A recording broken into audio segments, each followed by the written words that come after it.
حضرت عائشہ صدیقہ رضی اللہ تعالیٰ عنہ فرماتی ہیں ایک عورت تھی اور اسے نبی پاک صلی اللہ تعالیٰ علیہ وسلم نے وہ کلمہ پڑھ کے مسلمان ہوئی، مدینہ طیبہ آ گئی تو حضور نے مسجد نبوی شریف میں اس کے لیے مکان، ایک سادہ سا کمرہ ساتھ مسجد کے بنوا دیا، وہیں رہنے لگی۔ اکثر وہ سیدہ طیبہ کے پاس آتی تو حضرت عائشہ صدیقہ رضی اللہ تعالیٰ عنہ فرماتی ہیں وہ بڑی باتیں سناتی اور آخر میں کہتی وہ ہار والا دن بھی بڑا عجیب دن تھا اور میرے رب کی قدرتوں کا دن تھا، وہ بھی بڑا عجیب دن تھا۔ سیدہ عائشہ صدیقہ رضی اللہ تعالیٰ عنہ ایک دن فرمانے لگی کہ تو ہار والے دن کا بڑا ذکر کرتی ہے، وہ کیا دن تھا؟ تو خاتون کہنے لگی اماں جی وہ دن تھا جب میرے رب پر بھروسہ اور مضبوط ہو گیا، جس دن میرا اپنے رب پر توکل اور بڑھا، میرے ایمان میں یقین میں اور پختگی آئی۔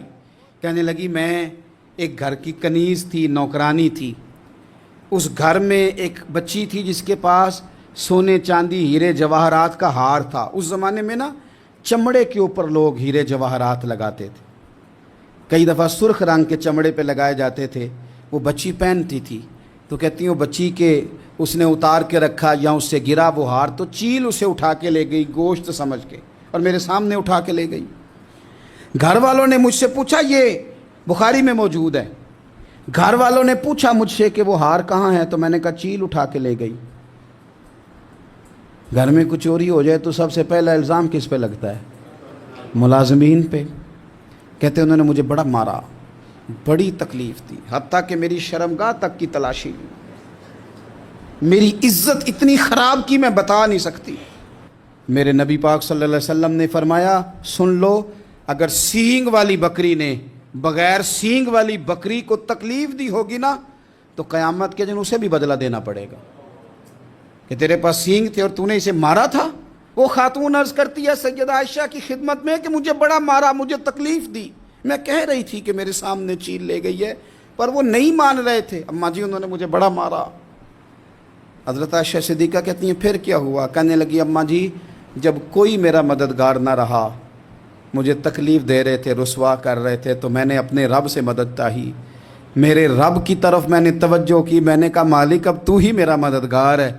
کہتی ہے وہ مجھے مار رہے تھے تو وہ چیل جو ہار لے گئی تھی وہی لے کے واپس آ گئی اور ہمارے سروں کے قریب لا کے اس نے جب اس ہار کو پھینکا وہ مجھے چھوڑ کے سائیڈ پہ ہوئے، وہ میری بے گناہی جان گئے، لیکن آپ کو بتاؤں اس دن سے میرا اپنے رب پر یقین اور بڑھ گیا۔ مجھے سمجھ آ گئی کہ جب انسان پورا ٹوٹ جاتا ہے اور جب کوئی چاروں جانب اس کا مددگار نہیں ہوتا تو رب تو ہوتا ہے نا، اللہ تو اس کا مددگار ہوتا ہے نا، وہ تو پھر اپنے اس بندے کی مدد کرتا ہے نا، پھر وہ تو توانائی دیتا ہے نا، وہ تنہا نہیں چھوڑتا، وہ تو آنسوؤں والوں کے آنسوؤں پہ بڑا کرم فرماتا ہے، وہ تو قسم پرسی میں آ جاتا ہے، اس کی رحمت بڑھ کے استقبال کر لیتی۔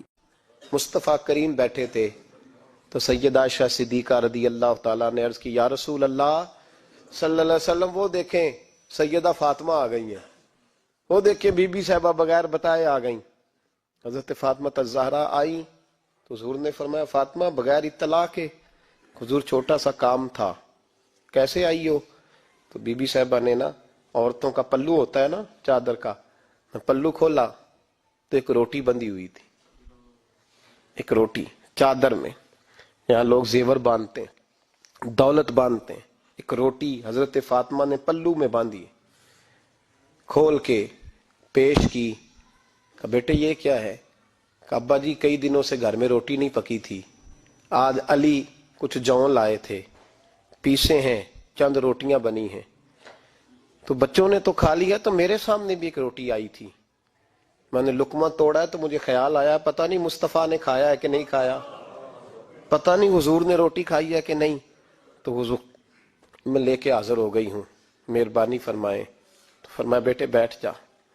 حضرت فاطمہ بھی بیٹھ گئی، سیدہ عائشہ کہتی حضور بھی بیٹھ گئے۔ فرمایا فاطمہ کتنے دنوں سے نہیں کھایا؟ عرض کی حضور 3 دن سے۔ فرمایا بیٹے میں نے 5 دن سے نہیں کھایا، آ جا۔ دونوں باپ بیٹی مل کے کھاتے ہیں، روٹی 2 حصوں میں حضور نے بانٹی، فرمایا چلا جی تو کھا، آدھی میں کھاتا ہوں۔ حضرت فاطمہ نے لقمہ توڑ کے منہ میں رکھا تو رو پڑی، حضور 5 دن سے نہیں کھائی۔ فرمایا بیٹے چپ کر، ہمارا دنیا سے کیا تعلق، ایک پل رہ گیا ہے، بس اللہ پھر جنت کی ساری نعمتیں عطا فرما۔ رونے والی بات ہی نہیں ہے اس میں، بس ہمارا کیا تعلق، ایک پل ہے، پھر مالک بڑا کچھ عطا کرے گا۔